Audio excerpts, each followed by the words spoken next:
नहीं कर सकते। और यहाँ पर पधारे श्रोतागण, हमारे संगीतमय बंधु सभी का स्वागत है। साथ ही नन्हे मुन्ने बालक सभी का मैं स्वागत करता हूँ। हमारे मुख्य जजमान श्री राणा जी, उनकी ओर से आप सभी श्रोतागणों का स्वागत है। और इस व्यासपीठ से मैं हमारे आचार्य श्री अखिलेश जी खेड़े, उनका भी स्वागत करता हूँ। उनके चरणों में कोटि कोटि प्रणाम।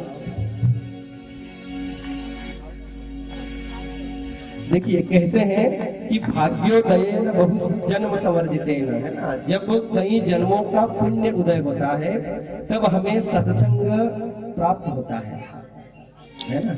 सत्संग प्राप्त होना कोई छोटी बात नहीं है। हम यहाँ यदि बैठे हैं तो कहीं ना कहीं भगवान की कृपा से बैठे हैं। यह भगवान की कृपा है, इसलिए बैठे हैं यहाँ।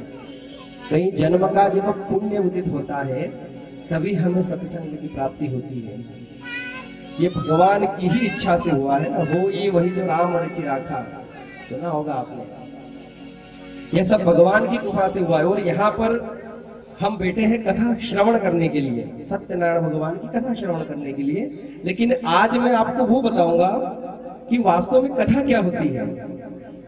वास्तव में कथा क्या होती है। आपने हमेशा कथा सुनी है, लकड़हारे की कथा है, लीलावती कलावती की कथा है कि लीलावती ने कथा की।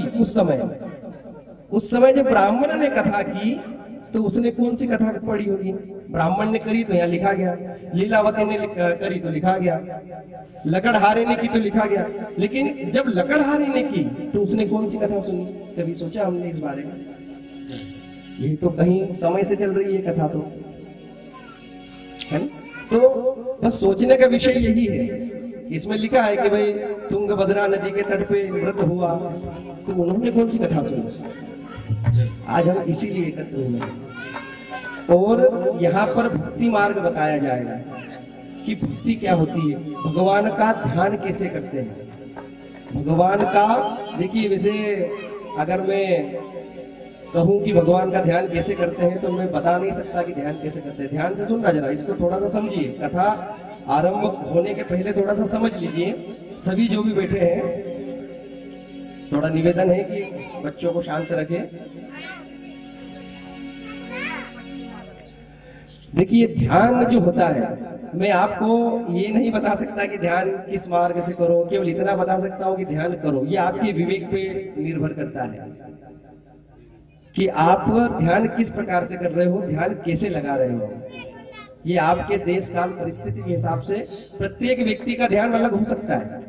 ये जरूरी नहीं कि आप जैसा ध्यान कर रहे हो आप भी ऐसा ही ध्यान करो, ये जरूरी नहीं है। सबका ध्यान अपने अपने विवेक पे निर्भर करता है। ध्यान दीजिएगा, है ना। थोड़ा सा समझाता हूँ, समझिए ध्यान से। एक उदाहरण, एक परिवार है जिसमें सब यहाँ से वहां तक जो भी है, दादा परदादा पोते, सब चोरी ही करते हैं। ध्यान से सुनना, है ना। उनका खानदान है चोरों का खानदान, वो चोरी ही करते हैं। अब एक दिन उस चोर का बेटा बोला कि पापा चोरी करना सिखा दो। तो पिता ने यही कहा कि बेटा मैं तेरे को बता सकता हूँ कि चोरी कर, लेकिन हर घर की देश काल परिस्थिति अलग होती है। अब मैं कैसे बता दूं कि वहां जाना वहां जाओ, सबकी अलग अलग स्थिति है। वो तो तेरे विवेक पे डिपेंड करता है, मैं कैसे बताऊं। कहा कि एक काम कर दे, वो प्रैक्टिकल करना जरूरी है। आप ध्यान का जब तक प्रैक्टिकल नहीं करोगे, है ना, ये उदाहरण है, ध्यान से समझना। अब उसने कहा कि देखो, एक पास का एक घर है पटेल साहब का, वो उनका ऊपर टावर का दरवाजा खुला रहता है। ये मेरे को पता है, अंदर क्या स्थिति है मेरे को कुछ भी नहीं पता है। बेटे को भेज दिया, बेटा गया। केवल पिताजी ने बोला था कि टावर का दरवाजा खुला रहता है।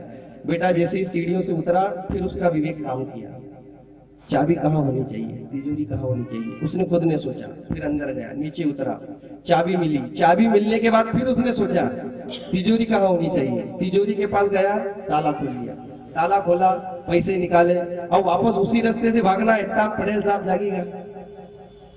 अब पिताजी ने थोड़ी बताया था कि भागना किधर है, क्या करना है। अब वो उसका खुद का विवेक काम करेगा। वहां पे क्या करेगा, खुद का विवेक काम करेगा। उसने फिर तुरंत सोचा, वापस ऊपर गया, टावर का दरवाजा बंद कर दिया। बाहर से। अब टावर का दरवाजा तो बंद हो गया। अब टावर का दरवाजा बंद हुआ, ये पिताजी ने नहीं बताया था, उसने खुद से बंद किया कि नहीं तो मेरे को पकड़ लेंगे। अब उसने क्या किया, थोड़ा सा समझना, उसने क्या किया कि सेठ जी जो पटेल साहब था उनका पीछे बाड़ा था, वहां वो अवन नहीं अपनी टोटा ने की चारों शुक्लो सब भरे, तो उन्होंने कहा कि जेब से माचिस निकाले, लोग आग लगी रही। अब जैसे ही आग लगी तो वो तो पटेल साहब, और बाप रे आग कहाँ से लग गई, आसपास के लोग भी जाके तो चोर चोर तो बोलीजिएगा, और सब आग का पाछे लगा। अब आग का पाछे लगा, भाई भी खुद दिन चली गो बीच में कि कार कहाँ से लग गई आग की, पता नहीं पटेल साहब क्या। पटेल साहब ट्रैक्टर की चाबी तो पानी ले गया, पटेल साहब से ट्रैक्टर की चाबी भी ले ली, ट्रैक्टर भी लेंगे, घर पहुंची। पिताजी ने कहा बेटा चोरी कर ली, बोले हाँ पिताजी कर ली। पिताजी ने कहा कि बेटा बस मैं यही समझा रहा था, ये तेरे आज तक इतना साल तक चोरी करी और चोरी करने अब ट्रैक्टर नहीं लाए तो ट्रैक्टर भी नहीं लाएंगे। तो ये उसके विवेक पे डिपेंड करता है। इसलिए मैं आपको ये बोल सकता हूँ कि ध्यान करो, सबका रास्ता अलग हो सकता है, या आपके विवेक पे निर्भर करता है कि आप कैसे ध्यान कर रहे हो, आपको क्या करना है, ये हम यहाँ से नहीं बता सकते। आपको कैसे करना है, आपके किस्मत की चाबी कैसे खुलेगी, ये आपके ऊपर डिपेंड है। आप ही कर सकते हो, हम कुछ नहीं कर सकते। किस्मत की चाबी 2 तालों से खुलती है, 2 चाबी से खुलती है। वो जो ताला है 2 चाबी से खुलता है। अब वो 2 चाबी कौन सी है? कोई बोलेगा कर्म करो, कोई बोलेगा भाग्य से। भाग्य और कर्म 2 चाबी लगेगी। यदि आपके भाग्य में धन है तो कर्म तो करना ही पड़ेगा, और आपने यदि कर्म भी किया है लेकिन भाग्य में नहीं है तो आपको नहीं मिलेगा, है ना। ये समझने वाली चीज है। इसलिए मैंने कथा के आरंभ में आपको थोड़ा सा समझाया कि भगवान की भक्ति किस तरीके से की जाती है ना। जैसे बैंक में लाकर वो पैसा धरा तो अभी 2 चाबी आवे, एक मैनेजर पास आवे, एक अपना पास आवे। मैनेजर की अकेली चाबी से भी खोलना, अपनी अकेले से भी खोलना। पहले मैनेजर खोलेगा फिर अपन जाओ तो खोलेगा। बस वही ये भाग्य और कर्म का खेल है। तो आज भक्ति मार्ग की भगवान सत्यनारायण क्या है, भगवान सत्यनारायण की जो प्राचीन काल से कथा चल रही है वो कथा क्या है, हम इसको श्रवण करेंगे, भगवान का नाम लेंगे और हरि संकीर्तन करेंगे, ताकि हमें हरि नाम लेना, देखो हरि का नाम जितना लोगे उतना पुण्य मिलेगा, है ना। इसलिए सभी भगवान का नाम गुनगुनाएंगे। हे गोपाल राधे कृष्ण गोविंद गोविंद, हे गोपाल राधे कृष्ण गोविंद गोविंद, हे गोपाल राधे कृष्ण गोविंद गोविंद, हे गोपाल राधे कृष्ण गोविंद गोविंद, हे नंदलाल राधे कृष्ण गोविंद गोविंद, हे नंदलाल राधे कृष्ण गोविंद गोविंद, हे नंदलाल राधे कृष्ण गोविंद गोविंद, हे नंदलाल राधे कृष्ण गोविंद गोविंद, कृष्ण गोविंद गोविंद, कृष्ण गोविंद गोविंद, कृष्ण गोविंद गोविंद, कृष्ण गोविंद गोविंद, कृष्ण गोविंद गोविंद, राधे गोविंद गोविंद, कृष्ण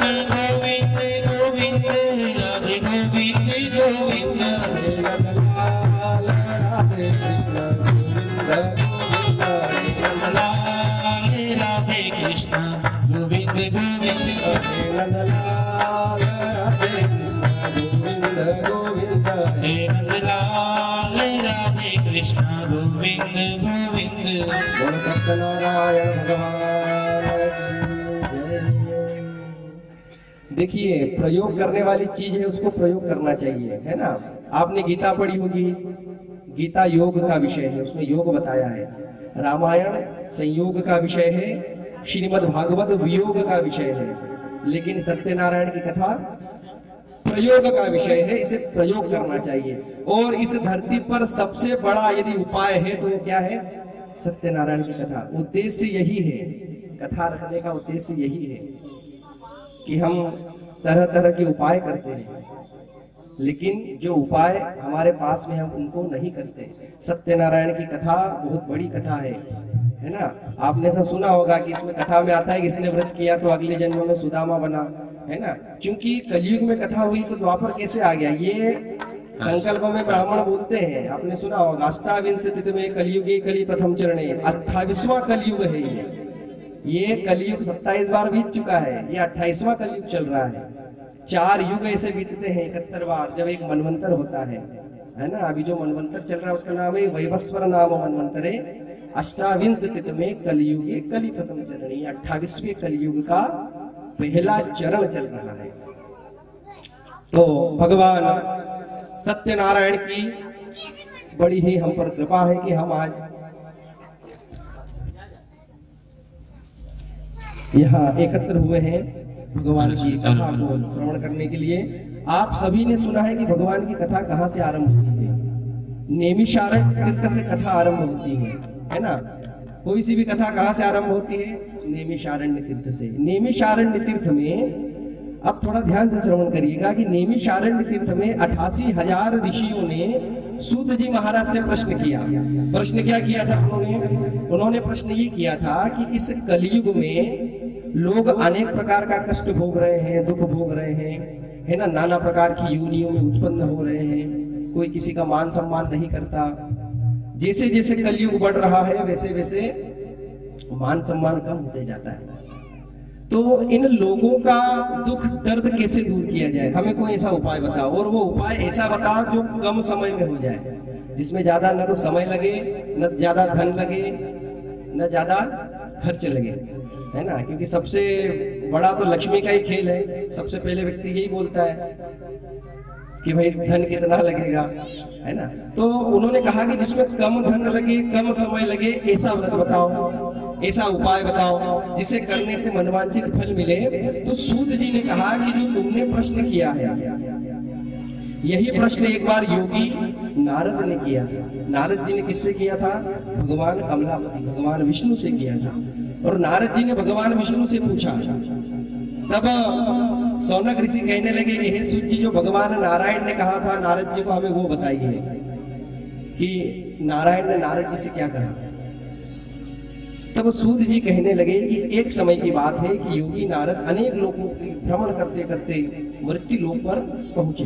धरती पर पहुंचे तो उन्होंने क्या देखा कि लोग अनेक प्रकार का कष्ट भोग रहे हैं, अनेक प्रकार का दुख भोग रहे हैं, नाना प्रकार की योनियों में उत्पन्न हो रहे हैं। उन्हें बड़ा दुख हुआ, क्योंकि व्यक्ति का जैसा नाम उससे पूरा विपरीत काम। एक साधु महात्मा दिखे, उनका नाम क्या है? बोले त्यागी जी। क्योंकि देखो प्राचीन समय में व्यक्ति का नाम उसके कर्म के हिसाब से रखा जाता था। अब यहाँ नारद जी ने सुना कि त्यागी जी, बोले अरे बहुत बड़ा त्यागी जी है। देखा तो 10 मंजिला इमारत, उनका बड़े बड़े बंगले। बोले आप काहे के त्यागी जी? नारद जी को दुख हुआ। नारद जी ने देखा, बोले ये कलयुग के लोग हैं। नारद जी ने और धरती पर भ्रमण किया तो नारद जी को ज्यादा दुख तब हुआ जब घर में बुजुर्गों की इज्जत कम हो गई।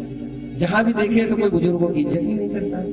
बस बुजुर्ग हस्ताक्षर के लिए है, हस्तक्षेप के लिए नहीं है। बुजुर्ग काय के लिए है? हस्ताक्षर के लिए। बोले ये चेक पे पापा के बाद हमारी साइन ट्रांसफर करा दो बैंक में कि अब हमारे बेटे की साइन लगेगी चेक में। हस्तक्षेप मत करो हमारे काम में। यदि पिताजी ने हस्तक्षेप कर दिया तो तमका का ही आओ। लेकिन एक बुजुर्ग जितना अच्छा सोचता है, एक युवा नहीं सोचता। मनुष्य की 3 अवस्था होती है। बाल्यावस्था, बाल्यावस्था में स्मरण शक्ति तेज होती है। आप किसी छोटे से बच्चे को कहीं भेज दो लंदन अमेरिका, तो 2 महीने में इंग्लिश सीख जाए, आप नहीं सीख पाओगे, है ना। उसके बाद युवा अवस्था में पुरुषार्थ की शक्ति, और जब वृद्धावस्था होती है ना तो सोचने की शक्ति बढ़ती है। एक वृद्ध जितना अच्छा सोचता है, एक युवा नहीं सोच सकता। हनुमान जी में कितना भी बल था, कितनी भी बुद्धि थी, क्रोध भी आया नदी के तट पे, क्रोध भी आया नदी के तट पे। और जामवंती जी से क्रोध में कहते भी हैं वो, सहित सहाय रावण ही मारी, आलव यहाँ त्रिकूट उपारी। इतने क्रोध में थे कि बस तुम बोलो तो मैं जाके अभी त्रिकूट पर्वत को बोले यहाँ उखाड़ के ले आओ। आलव यहाँ त्रिकूट उपारी। फिर भी जामवंत बुजुर्ग थे तो क्या कहते हैं? जामवंत में पूछो तो ही उचित सिखाओ दीजो। आप बुजुर्ग हैं, आप मुझे उचित शिक्षा प्रदान करें कि मुझे क्या करना चाहिए। जामवंत जी अपनी बुद्धि, सोच की शक्ति से कहते हैं, इतना करहु तात तुम जाई, सीता ही देखी कहो सुखिलाई। केवल जाना है, सीता जी का पता लगाना है और वापस आना। ये बुजुर्गों की जो सोचने की शक्ति है वो तीव्र होती है ना। और देखिए, बुजुर्ग, जिस घर का बुजुर्ग हस्तक्षेप नहीं करता उस घर में साफ महाभारत होती है। आप धृतराष्ट्र को देखिए, जिस घर का बुजुर्ग, देखो आपकी सुने या ना सुने, आपको हस्तक्षेप करना चाहिए। आप हस्तक्षेप नहीं करोगे तो आपके घर में महाभारत हो जाएगी। वो महाभारत उसी घर में होगी जहाँ बुजुर्ग का हस्तक्षेप नहीं होगा। देखिए, ये पांडाल क्यों तैयार हुआ था? क्योंकि यहाँ सत्यनारायण की कथा होगी। कोई भी पांडाल क्यों तैयार होता है? बोले नेताजी आएंगे। बोले ये मेला ग्राउंड क्यों तैयार हो रहा है? बोले यहाँ मेला लगेगा। कारण रहता है ना। लेकिन कुरुक्षेत्र का मैदान इसलिए तैयार हुआ था कि भाई से भाई को काटा जाएगा। क्यों? क्योंकि उस घर के बुजुर्ग ने हस्तक्षेप नहीं किया था। बस एक छोटी सी बात है, हस्तक्षेप करना जरूरी। अब नारद जी ने देखा कि कलयुग में इतना पाप, मतलब इतनी स्मरण शक्ति या इतनी सोचने की शक्ति तेज होने के बाद भी बुजुर्गों की इज्जत नहीं है। नारद जी दुखी हो गए। नारद जी को मन में दुख हुआ। अब नारद जी ने सोचा कि अब मैं क्या करूं, विचार करने लगे अब किसको बोलूं। अब नारद जी तो हमेशा नारायण की धुन में लगे रहते हैं, हमेशा श्रीमन नारायण नारायण हरि हरि, नारायण नारायण हरि हरि। उनके पिता नारायण ही है। नारद जी जैसे ही मृत्यु लोक से निकले वैकुंठ धाम पहुंचे, और वैकुंठ धाम पहुंच करके भगवान विष्णु का दर्शन किया। भगवान को प्रणाम करने लगे। श्री कृष्ण गोविंद हरे मुरारी, हे नाथ नारायण वासुदेवा। श्री कृष्ण गोविंद हरे मुरारी, हे नाथ नारायण वासुदेवा। कृष्ण गोविंद हरे मुरारी, हे नाथ नारायण वासुदेवा। श्री कृष्ण गोविंद हरे मुरारी, हे नाथ नारायण वासुदेवा। हे नाथ नारायण वासुदेवा। हे नाथ नारायण वासुदेवा। नारायण वासुदेवा। हे नाथ नारायण वासुदेवा। कृष्ण गोविंद हरे मुरारी, हे नाथ नारायण वासुदेवा। कृष्ण गोविंद हरे मुरारी, हे नाथ नारायण वासुदेवा। नारद जी कहने लगे कि हे प्रभु, मैंने अपने पिता के मुख से इस धरती की बड़ी तारीफ सुनी थी, इंसानों की सुनी थी। क्योंकि इस धरती पर जो अमृत है, ये जो हम चर्चा सुन रहे हैं ना, ये क्या है? ये कथामृत है। इस धरती पर जो अमृत है स्वर्ग में भी नहीं है। ये छोटी मोटी बात नहीं है। कथामृत केवल वसुधा पर है। बोले मुझे तो लगा कि इस धरती पर इतना बड़ा अमृत है, लोग सुखी होंगे, लेकिन मैं आज गया तो मुझे बड़ा दुख हुआ। मेरे पिता के मुख से मैंने धरती की बहुत तारीफ सुनी थी। मेरे पिताजी तो कहते थे कि धरती की शान तू है, मनु की संतान, तेरी मुट्ठियों में बंद आसमान है रे। हे मनुष्य तू इसलिए इतना महान है रे। हम सब मनु की संतान हैं। लेकिन मुझे बड़ा दुख हुआ। भगवान ने कहा, हे नारद जी, तुम इतने उदास क्यों दिख रहे हो? देखो, पूछना को तो कारण से भाई पूछना तो पड़ेगा। अपने को पता जरूर चल जाएगा कि ये पैसे मांगने आया है, कल्याण आएगा आए वैसे भले खबर आई जाए, पर आपको पूछागा नहीं क्यों कल्याण आया है। अब भगवान को सब पता है, भगवान सब जानते हैं, लेकिन भगवान ने कहा कि नारद जी आप और आपका चेहरा उदास है। वही देखो, जो हमेशा नारायण की धुन में संलग्न रहे वो उदास हो सकता है क्या? क्योंकि भगवान ने स्वयं कहा, कोई तन दुखी, कोई मन दुखी, कोई धन बिन रहे उदास, यह सारा संसार दुखी, केवल सुखी राम का दास। और तुम राम के दास होकर इतने उदास हो गए। तब नारद जी ने कहा कि प्रभु, ये मैं स्वयं के लिए दुखी नहीं हुआ हूं। देखिए, संत का एक स्वभाव होता है, संत कभी अपने लिए दुखी नहीं होता, दूसरों के लिए। तो नारद जी को क्या लेना देना इस पंचायत से? चलो बताओ, किसी को क्या लेना देना? नारद जी को धरती पे आए, तुम्हारे रहो स्वर्ग पे। धरती पे आए, लोगों को दुखी देखा तो उनके लिए स्पेशल वैकुंठ गए, बोले लोग दुखी हैं प्रभु, उसका कुछ उपाय बताओ। तो हरि नाम ले ले सुख ही मिलेगा। सभी ताली बजाएंगे। हरि नाम ले ले सुख ही मिलेगा।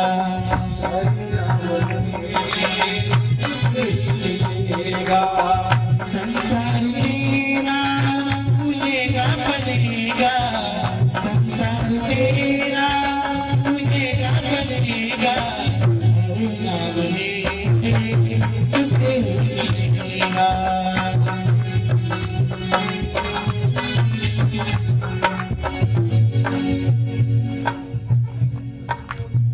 अब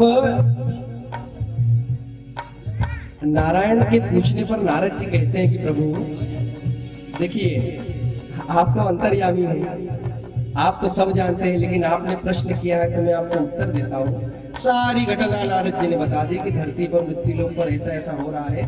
प्रभु यदि इसका उपाय हो तो बताओ। इसमें लिखा है उपायम यदि जानासी।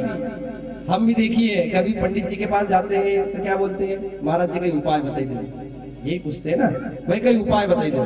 अब नारद जी ने भगवान से पूछ लिया साहब उपायम यदि जानासी, आप यदि उपाय जानते हो तो बताओ। अब बताओ कि भगवान जो उपाय बता दे वो उपाय फेल हो सकता है क्या? आप बताओ, सब फेल हो सकता है क्या? जो उपाय भगवान बता दे फेल हो सकता है? इंसान का बताया हुआ फेल हो सकता है, लेकिन भगवान का बताया हुआ उपाय कभी नहीं फेल नहीं होता, निष्फल कभी नहीं जाता। नारद जी ने कहा क्या उपाय बताओ, तब भगवान कहते हैं कि हे नारद, जन कल्याण के लिए तुमने जो प्रश्न किया है, लोगों के कल्याण के लिए प्रश्न किया है, तो सुनो मैं तुम्हें कहता हूँ। ध्यान दीजिए, आपने ये कथा यहाँ तक सुनी है, लेकिन मेन जो कथा है यहीं से प्रारंभ होती है। भगवान क्या कहते हैं सुनिएगा साहब। भगवान ने कहा कि नारद जी मैं तुम्हें सत्यव्रत कहता हूँ, पुस्तक में लिखा है ना, मैं तुम्हें सत्यव्रत कहता हूँ, आप सबने सुना है। तो नारद जी ने जैसे ही सुना, ये स्कंद पुराण में बता रहा हूँ मैं ना, स्कंद पुराण से बता रहा हूँ आपको। नारद जी कहने लगे कि प्रभु सत्य नारायण, नारायण तो आप हो, लेकिन ये सत्य कौन है? आज तक तो मैंने नहीं सुना।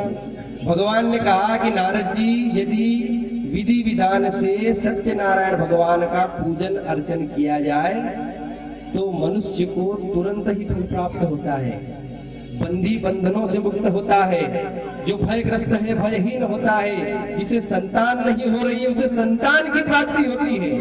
देख लो, धर्माचार्य जी अपने पास उपाय पूरा रखा हुआ है, लेकिन हम करते नहीं है ना। इस धरती पर 40 से 50% जो है वो संतान के लिए परेशान है। इसमें स्पष्ट भगवान ने कहा कि नारद जो इस व्रत को करेगा संतानहीन को संतान की प्राप्ति होगी। नारद जी ने कहा कि ठीक है, भगवान ने बताया कि तुम इस तरीके से व्रत करो, मेरा सुंदर चित्र लगाओ, केले के पत्ते, आम के पत्ते, गेहूं के आटे का सवाया लेकर के मुझे अर्पण करो। ये सब आपने श्रवण किया हुआ है। नारद जी ने हाँ कह दी। आगे की कथा सुनो। नारद जी ने हाँ कह दी, लेकिन नारद जी थोड़ा धीरे धीरे चले, क्योंकि जिसके मन में शंका रहती है ना, वो थोड़ा सा विस्मय रहता है, और आरो जरा दूर जाए और भगवान को पलटी लेगा। अब भगवान समझ जाए कि नारद जी कहीं ना कहीं सोच रहे। जैसे ही गेट पे पहुंचे तो नारद जी फिर खड़े हो गए और फिर ऐसा भगवान को देखा। नारद जी सोच रहे थे कि किसी का इतना छोटा सा व्रत करने से क्या इतने पुण्य की प्राप्ति हो सकती है। नारद जी को मन में शंका, क्योंकि नारद जी को क्या चाहिए था? प्रमाण। बिना आधार कार्ड को भाई भी नहीं मित्र जानते, आधार कार्ड तो हो। अब नारद जी सोच रहे थे कि बिना प्रमाण के ठीक है, बोला है तो भाई देखो भगवान ने बोला है तो सही होगा। इतने में भगवान बोल पड़े, बोले नारद कुछ चिंतन चल रहा है मन में। बोले प्रभु अब आपसे क्या छिपाऊं, अब आपसे मैं क्या छिपाऊं, मेरे मन में एक बहुत बड़ी दुविधा है। मुझे पहले बताइए कि यह क्या है, सत्यव्रत क्या है, इसका प्रमाण दीजिए, तब तो मैं समझूं। तब नारायण नारद जी से कहते हैं, ध्यान पूर्वक सुनिएगा, यही कथा प्राचीन काल में होते आ रही है। हो सकता है कि इस कलयुग में कोई भगवान सत्यनारायण का अनन्य भक्त हो, भगवान की कृपा से भगवान को प्राप्त कर ले तो आने वाले कलयुग में छठा अध्याय छप जाए अपना, ये भी तो हो सकता है। जो भगवान का भक्त है व्रत करेगा उसका अध्याय छप जाएगा साहब। लेकिन कथा क्या है, कथा सुनो। अब भगवान कहते हैं कि हे नारद, एक समय की बात है जब ब्रह्मा और मेरे मध्य में विवाद छिड़ गया। विवाद देवता नाम छिड़े, ब्रह्मा जी और विष्णु जी के मध्य में विवाद छिड़ा। किस चीज को लेके विवाद छिड़ा? इस चीज को लेके कि बड़ा कौन। भगवान ने कहा कि मैंने कह दिया कि ठीक है नारद जी आप बड़े हो, लेकिन कहा कि नहीं हम सिद्ध करेंगे।